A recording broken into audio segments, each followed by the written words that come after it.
Bismillahirrahmanirrahim. Assalamualaikum warahmatullahi wabarakatuh. Alhamdulillahi thayyiban mubarakan fi kama yuhibbu rabbuna wa yarda.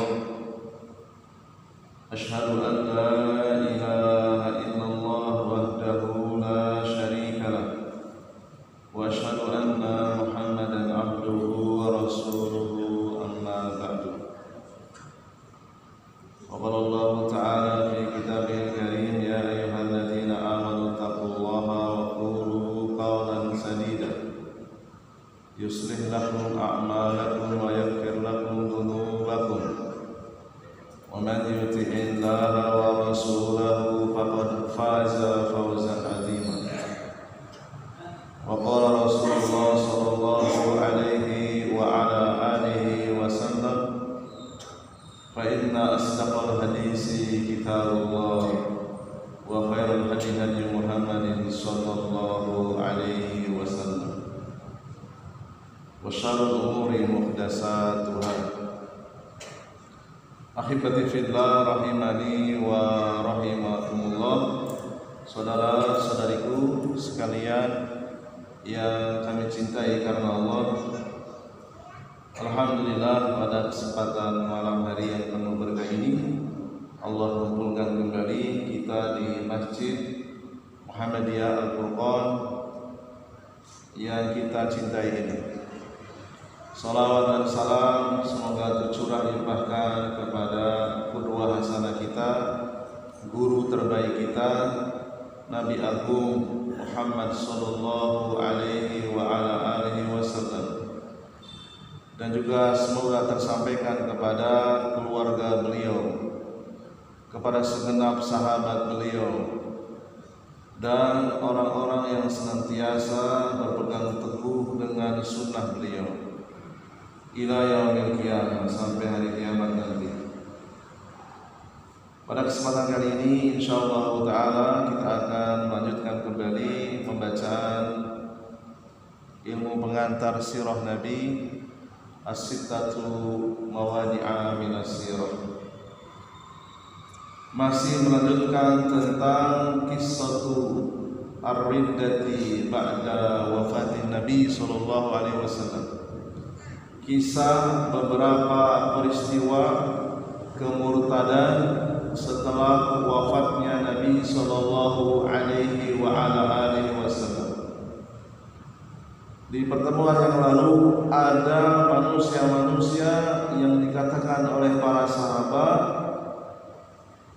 dengan penyebutan ulama ulama-ulama yang jahat, ulama dolal, ulama-ulama yang menyesatkan manusia, kata para sahabat, disebabkan mereka menebarkan kerancuan, menebarkan syubhat di tengah-tengah manusia, yaitu mereka mengatakan bahwa orang-orang yang mengucapkan kalimat la ilaha illallah walaupun mereka masih meminta syafaat kepada Lata, Uzza dan Manat, bertawasul kepada mereka adalah muslim, hanya sekedar mengucapkan saja. Maka ini dikatakan oleh para sahabat sebagai ulama dalal. Berikutnya masih seputar tentang ulama-ulama dalal, ulama-ulama su, ulama-ulama jahat. Diceritakan oleh penulis dalam rentetan peristiwa tersebut, wa a'dhamu min dzalika wa akbaru tashrihihim bi anna al-mawaliya laisa ma'ahu min al-islam sya'ratan walakin yaquluna la ilaha illallah wa hum bihadhihi al-lafdhati ahlul Islam. Ada pernyataan yang lebih berbahaya lagi yang keluar dari ulama jahat. Mereka mengatakan orang-orang Arab Badui yang tidak menetap tempat tinggalnya, yang mana keadaan mereka itu sama sekali tidak mempraktekkan ajaran Islam. Mereka tidak sholat, mereka tidak puasa, mereka juga tidak menuntut ilmu, tidak mempraktekkan 5 rukun Islam. Dikatakan oleh ulama ulama jahat, orang-orang Arab Badui seperti ini masih muslim karena mereka masih mengucapkan kalimat la ilaha illallah. Maka kata para ulama ahlu sunnah dari kalangan para sahabat, ulama Rabbani, pernyataan bahwa orang-orang Arab Badui yang sama sekali tidak melakukan 5 rukun Islam dikatakan oleh ulama sebagai orang Islam, maka ini adalah perkataan yang menyesatkan umat, menyesatkan manusia. Jadi di zaman sahabat pun sudah ada terjadi pertempuran antara ulama ahlu sunnah dengan ulama terjadi perang pemikiran atau ghazwul fikr. Sudah ada. Alasan-alasan kenapa orang-orang Arab Badui yang sama sekali tidak melaksanakan 5 rukun Islam, hanya mengandalkan kalimat la ilaha illallah, mereka itu bukan muslim, karena banyak sekali bertabrakan dengan hadis-hadis Nabi SAW. Di antaranya hadis yang dikeluarkan Imam Ahmad, Imam Tirmidzi, An-Nasa'i, Ibnu Majah dari sahabat Buraidah yang disahihkan oleh Syekh Al-Albani, al-ahdu bainana wa bainahum as-salat. Perjanjian antara kami umat Islam dan mereka adalah salat. Faman tarakaha faqad kafar. Barang siapa yang meninggalkan salat dengan sengaja, sungguh ia telah kufur. Jadi ulama jahat itu pekerjaan mereka suka membawa manusia kepada pendapat yang bertentangan dengan perkataan Nabi SAW. Jadi kalau ada di zaman sekarang ada orang yang menganggap muslim itu hanya cukup mengucapkan la ilaha illallah saja tanpa sholat, tanpa puasa, padahal ia mampu, tanpa mengeluarkan zakat padahal ia kaya, tanpa haji padahal tabungannya ratusan juta dan sehat, berarti sejarah itu terulang kembali. Karena di zaman sahabat setelah wafatnya Nabi sudah ada ulama-ulama jahat yang seperti itu. Sehingga orang-orang bergampangan, bermudah-mudahan meninggalkan ajaran Islam karena merasa dilindungi oleh ulama-ulama masih dianggap muslim.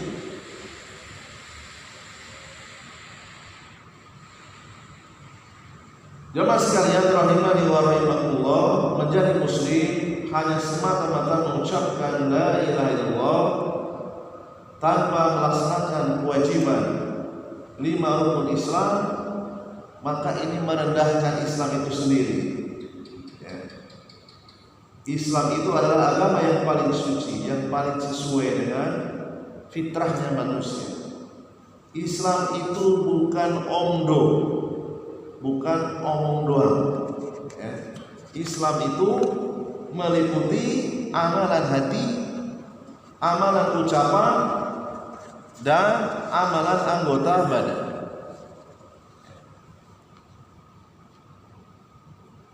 Jadi orang Arab itu ada 2.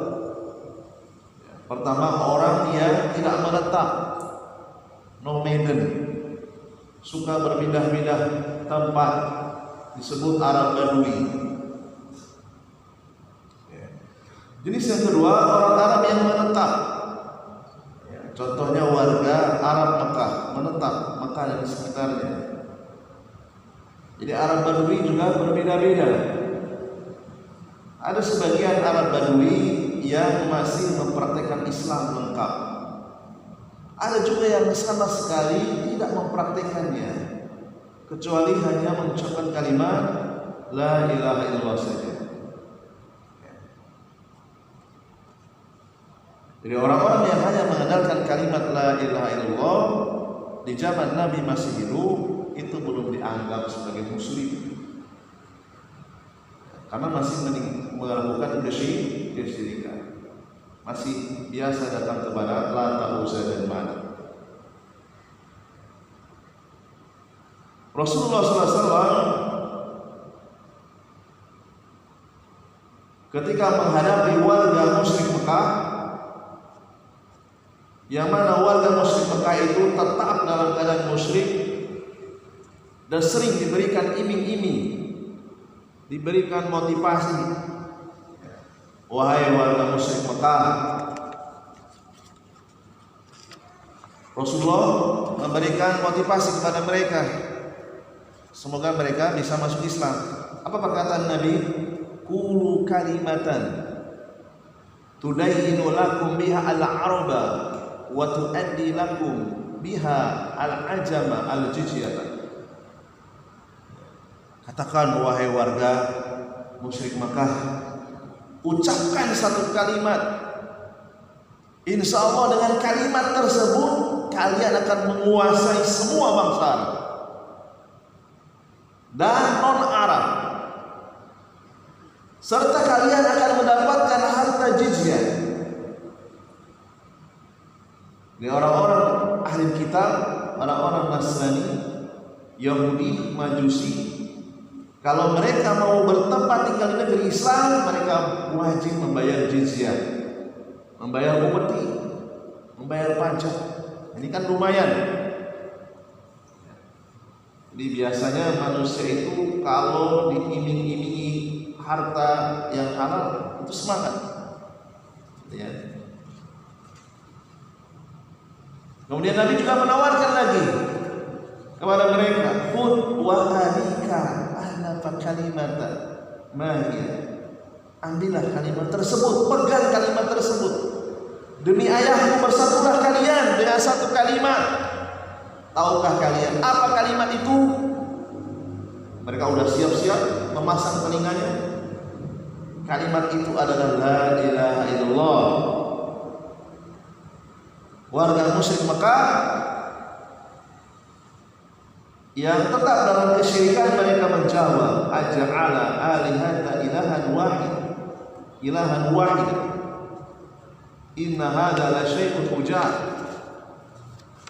Mengapa Muhammad mau menjadikan tuhan-tuhan itu, tuhan-tuhan yang banyak itu, mau dijadikan satu Tuhan saja? Sungguh ini adalah hal yang sangat mengherankan. Jawaban orang-orang musyrik Mekah yang mereka tidak mau mengucapkan kalimat La ilaha illallah, Allah abadikan dalam surat Shad ayat yang kelima. Walaupun perkataan mereka itu salah, tidak mau mengucapkan kalimat La ilaha illallah, tetapi orang-orang musyrik ini jujur, ya, jujur, terang-terangan, tidak mau ya tidak mau. Mereka itu lebih paham, lebih alim dari ulama jahat, dari ulama su. Mereka sangat paham kalimat La ilaha illallah itu adalah sumpah janji untuk meninggalkan segala bentuk kesyirikan, seperti meminta syafaat dan tawasul kepada Lat, kepada mayat, kepada berhala lainnya, serta konsekuensinya itu harus melaksanakan 5 rukun Islam. Mereka lebih paham, karena saking pahamnya, hanya saja mereka belum mau mengucapkan kalimat tersebut. Mereka tidak mau mengucapkannya, bukan karena tidak tahu, karena mereka paham. Sementara ulama jahat, ulama dolal, ulama su, mereka mengatakan cukup seorang itu mengatakan La ilaha illallah, maka ia muslim, walaupun tak perlu sholat, walaupun tanpa puasa, tanpa zakat, tanpa haji, walaupun tidak perlu berhenti dari kesyirikan. Ini menunjukkan bahwa orang-orang musyrik Mekah itu lebih alim daripada ulama zaman di zaman sahabat setelah Rasulullah SAW wafat. Kenapa potongan sejarah ini ditulis ulang? Ya, karena sejarah itu sering terulang lagi. Di zaman dulu, di zaman sekarang. Jadi kalau ada orang yang tetap membiarkan orang itu tak sholat, tidak puasa, tidak haji, tidak bertawasul dengan mayat, tidak minta syafaat dengan mayat, tidak minta berkah kepada kuburan yang dikeramati, berarti sejarah terulang kembali. Dan itu sudah ada sekarang. Ya. Jadi kita sebagai muslim mempelajari sirah bukan untuk bermudah-mudahan mengkafirkan orang yang tak sholat, bukan bergampang-gampangan mengkafirkan orang yang tidak puasa, tidak haji, tidak zakat, bukan. Jadi sejarah atau sirah dipelajari untuk menjadikan pelajaran. Mau kita dikatakan orang musyrik Mekah itu jauh lebih alim dari kita, ya tentu kita tak mau lah. Oleh karena itu, mari kita mengajak kepada semuanya untuk sekuat tenaga mengontrol keluarga kita, mengawasi keluarga kita, istri-istri kita, anak-anak kita, saudara-saudari kita, untuk saling berpesan tentang takwa, tentang sholat, tentang puasa, zakat, haji dan seterusnya. Jadi karena vonis kafir, vonis bukan musyrik itu domain atau wewenangnya hakim syariat. Bukan selain hakim syariat, bukan sipil seperti saya, seperti Anda semua, bukan. Kita menyampaikan ini supaya kita malu ya di hadapan Allah. Jangan sampai kita masuk dalam sejarah hitam di masa lalu, di mana orang itu masih dianggap muslim kalau hanya sekedar mengucapkan kalimat la ilaha illallah tanpa mempraktekkan 5 rukun Islam. Ya, mudah-mudahan saudara-saudara kita yang masih berani meninggalkan sholat, berani meninggalkan puasa yang wajib, zakat, itu sadar jangan sampai lebih bodoh dari warga musyrik Mekah dahulu. Jamaah sekalian rahimani wa rahimakumullah. Jadi warga musyrik Mekah dahulu itu punya sifat tegas, punya sifat tidak pelin-pelan. Ya. Jadi mereka itu sekali mengucapkan kalimat la ilaha illallah itu artinya janji, tekad untuk meninggalkan semua bentuk kesyirikan. Tekad janji untuk melaksanakan 5 rukun Islam dan 6 rukun iman. Itu kalau mereka mau mengucapkan. Kalau tidak mau ya sudah tidak. Mereka tidak mau main-main dengan kalimat tersebut. Ya. Mereka tidak pelin-pelan. Yang mengucapkan masuk ke dalam barisan Rasulullah dan para sahabat, yang tidak mengucapkan masuk ke dalam barisan kaum musyrikin. Beda dengan ulama jahat, ulama suku, mereka mencoba membuat manusia menjadi pelin-pelan. Mau mengucapkan kalimat la ilaha illallah tapi tidak mau melaksanakan 5 rukun Islam, meninggalkan 6 rukun iman.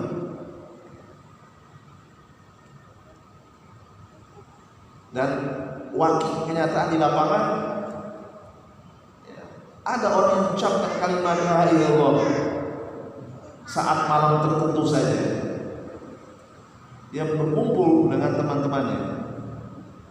Ketika diajak ramai-ramai untuk mengucapkan kalimat la ilaha illallah, karena tidak enak dengan tetangga, dengan undangan, tidak enak. tapi justru berani meninggalkan kewajiban salat 5 waktu. Ada yang seperti itu.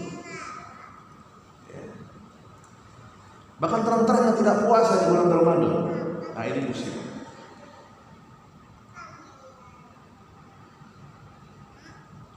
Jadi orang-orang musyrik, mereka itu adalah orang-orang di zaman sahabat dahulu, orang-orang yang tidak beriman. Mereka tidak mengucapkan kalimat dari Allah karena paham. Innahum kanu idza qila lahum la ilaha illallah yastakbirun. Sesungguhnya mereka warga musyrik maka dahulu apabila disuruh kepada mereka untuk mengucapkan kalimat la ilaha illallah, mereka benar-benar tidak mau mengucapkannya. Mereka menyombongkan diri. Ya, Allah abadikan ucapan mereka di surat As-Saffat ayat 35. Kemudian mereka mengatakan, inna latariku alihatina li syairin majnun. Apakah sesungguhnya kami ini harus meninggalkan sesembahan-sembahan kami yang banyak hanya karena seorang penyair yang gila? Jadi mereka hanya mencaci maki Rasulullah SAW dengan sebutan syairin majnun, penyair gila. Tapi mereka tidak mau mengucapkan kalimat la ilaha, tidak mau bermain-main dengan kalimat la ilaha.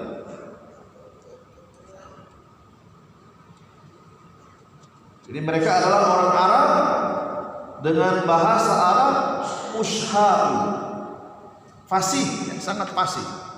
Tahu ucapan la ilaha illallah itu mengandung konsekuensi, harus meninggalkan semua sesembahan selain Allah, baik itu Lata, Uzza, Manat dan sebagainya.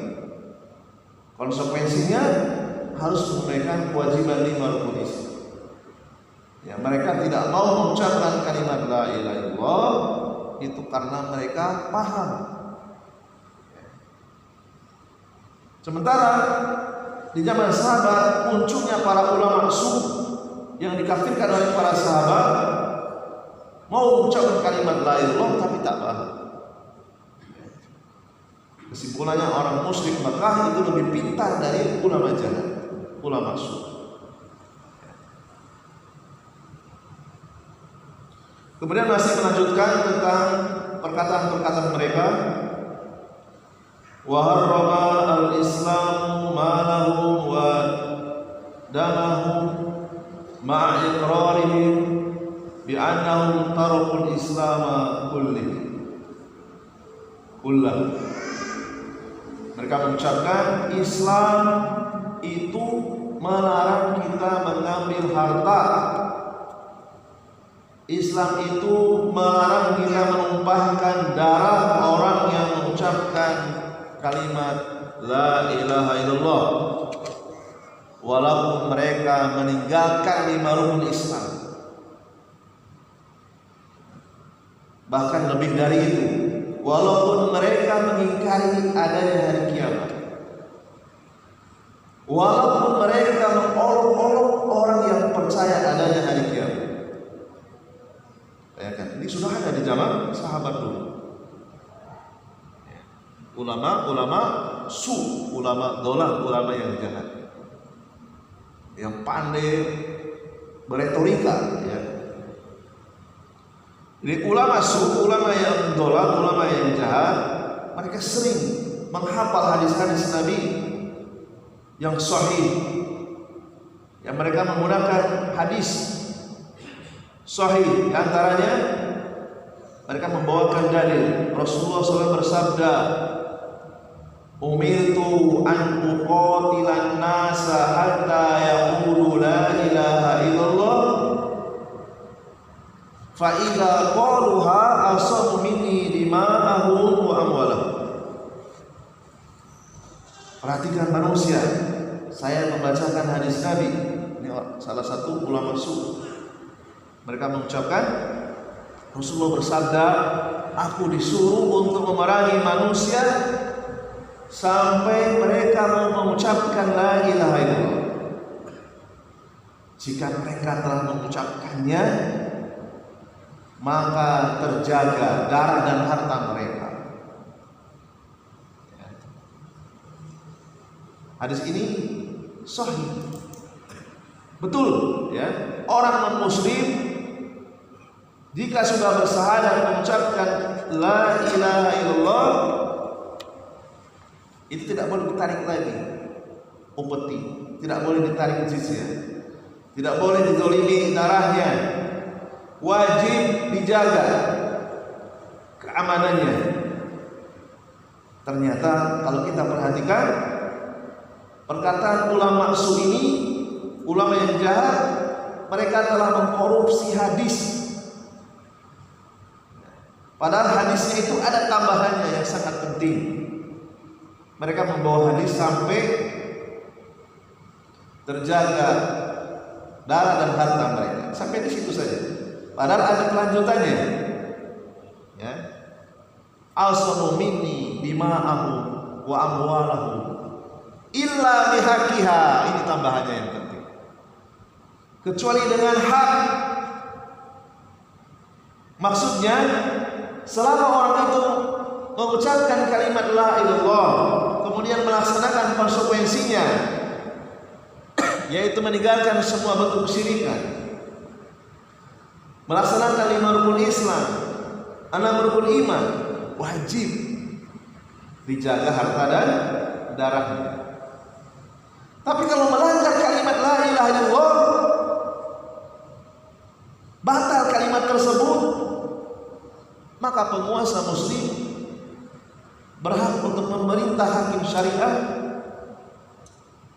memerintah tentara syariah atau polisi syariah untuk menghukumnya, memanggilnya. Artinya apa? Darah dan hartanya sudah tidak terjaga lagi. Ya. Jadi jamaah sekalian rahimani wa rahimakumullah, ciri ulama jahat diantaranya adalah mereka suka memakai dalil yang sahih tetapi tidak utuh, tidak lengkap. Tujuannya untuk menyesatkan manusia.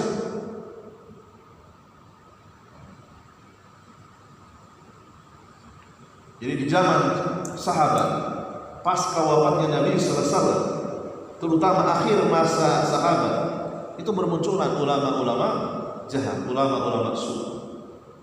Di antara mereka ahli nahwu, ahli sorok, tetapi akidahnya tidak lurus. Akidahnya bersumber dari filsafat, terpengaruh dengan filsafat barat. Ya. Tidak mempelajari akidah dari Al-Quran dan hadis.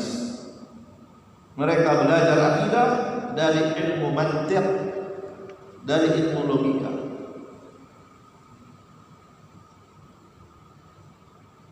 Di antara perkataan ulama su, ulama jahat lainnya, yakfi annaka taqarru bi anna Allah huwa al-khaliqu ar-raziqu al-muhyi al-mumit faqad hada huwa tauhidu indah.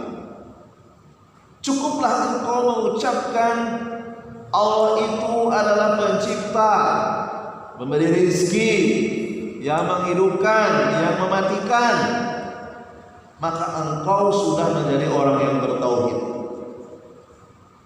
Ini perkataan di antara ulama su. Ya. Jadi kalau ada orang yang mengucapkan pencipta itu Allah, memberi rezeki itu Allah, yang menghidupkan itu Allah, yang mematikan Allah, cukup dia telah menjadi orang Islam. Cukup dia menjadi orang yang bertauhid. Gak sholat, gak percaya hari kiamat, gak apa-apa. Nah ini ucapan yang sangat berbahaya. Jadi di zaman sahabat itu sudah ada ulama-ulama jahat, ulama-ulama su yang mengkaburkan tauhid, bahkan membela kesyirikan. Itu sudah ada.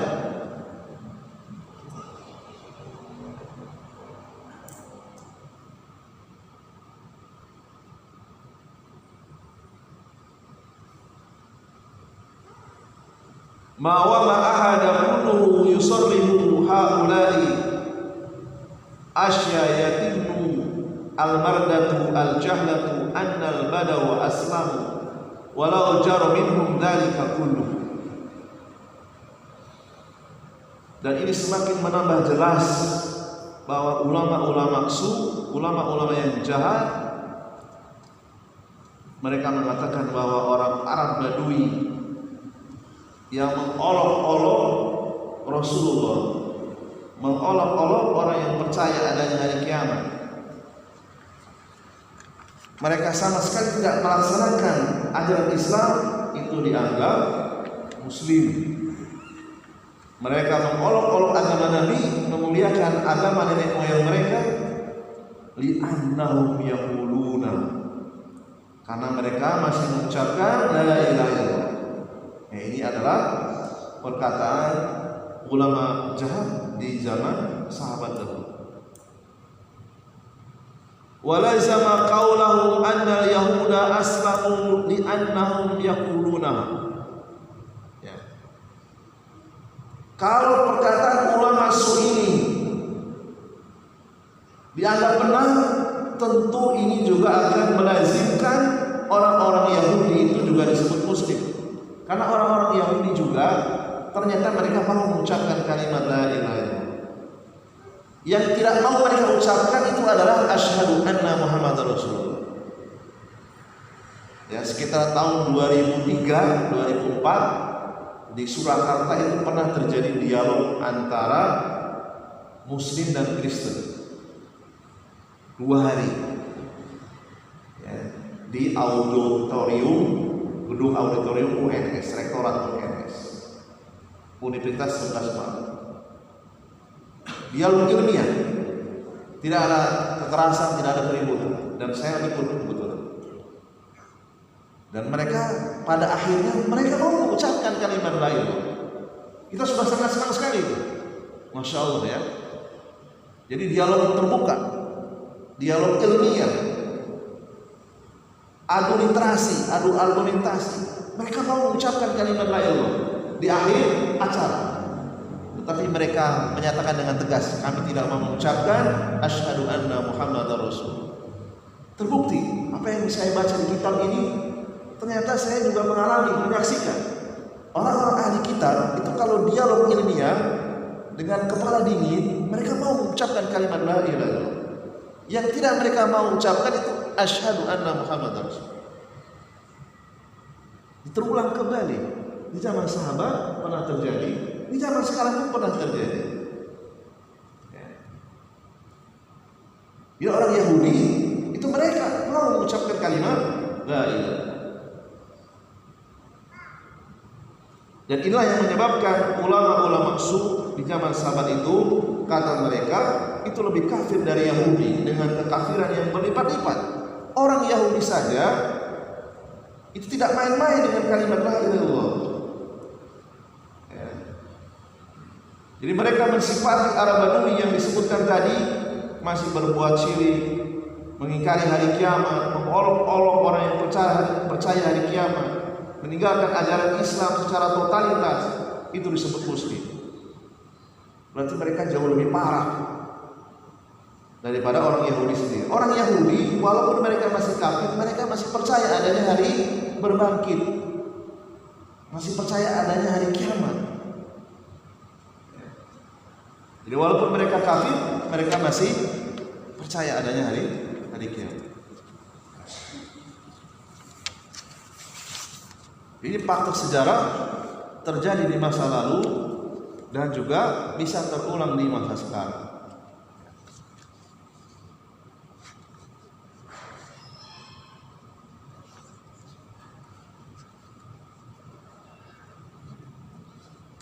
Seingat saya forum yang menjembatani dialog Kristen dan Islam itu Arimatea. Walau alam Pontianak ada atau tidak, itu forum ilmiah. Jadi orang-orang ahli kitab yang mereka ingin belajar Islam secara saintifik diajak dialog. Sebagian mereka ada yang masuk Islam, mau mengucapkan asyhadu anna Muhammadar Rasulullah, sebagiannya belum. Ya, forum Arimatea. Walau alam di sini ada atau tidak, di Solo itu ada. Jadi syarat orang ikut masuk komunitas Arimatea, dia harus hafal Quran dulu. Hafal Quran, paham makna Al-Quran, tafsir Al-Quran, supaya dia kuat ketika dialog dengan ahli kitab itu hujahnya kuat. Jangan sampai kita mau mengislamkan orang, justru kita yang terkena subhat dengan mereka. Ya, namanya forum Arimatea. Ya. Seperti Dr. Zakir Naik lah, kira-kira seperti itu, ya kan? Dia hafal Quran, hafal terjemahnya, hafal tafsirnya, hafal juga ribuan hadis, sehingga ketika ditantang, dijebak dengan perkataan, beliau bisa menguraikannya dengan jelas, dengan gamblang, sehingga orang yang tadinya mau menjebak dengan perkataan justru terbalik, ya, terbantahkan hujahnya. Dan banyak ya orang yang masuk Islam berkat dakwah beliau, masya Allah, ya. Dakwah tauhid, dakwah untuk mengajak orang mau mengucapkan la ilaha illallah Muhammadur Rasulullah.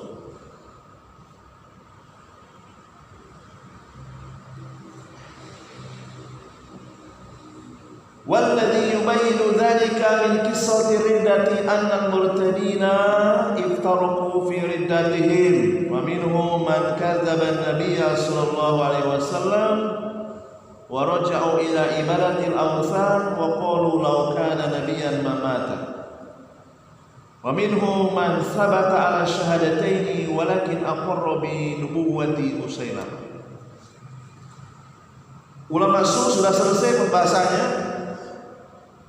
Berikutnya penulis membawakan kisah kemurtadan yang lainnya. Jadi orang-orang murtad selain ulama-ulama tadi, mereka murtad dengan sebab kemurtadan yang berbeda-beda. Ada dua bagian secara garis besar keluar dari pembahasan ulama sunnah.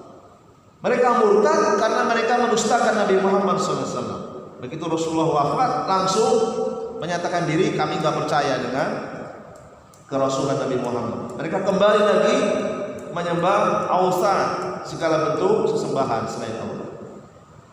Mereka mengucapkan ucapan yang sangat kotor.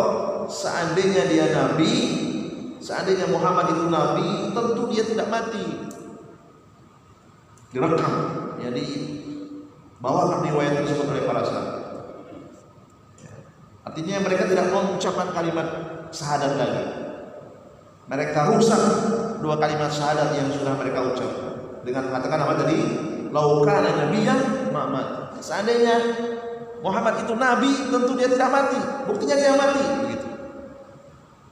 Kemudian kelompok murtad yang kedua, mereka mau mengucapkan dua kalimat syahadat, ya, tetapi mereka meyakini ada lagi kenabian setelah Nabi. Dan ini akan kita sampaikan di pertemuan yang akan datang. Salah satunya adalah kenabian Musailamah. Dua-duanya murtad, tetapi sebabnya berbeda-beda. Dan ini perlu kita sampaikan sebagai bentuk amanah ilmiah untuk menyelesaikan ilmu pengantar sirah nabawiyah. Mudah-mudahan itu saja yang bisa kami sampaikan. Mohon maaf atas segala kekurangannya. Subhanakallahumma wa bihamdika asyhadu an la ilaha illa anta astaghfiruka wa atubu ilaik. Assalamualaikum warahmatullahi wabarakatuh.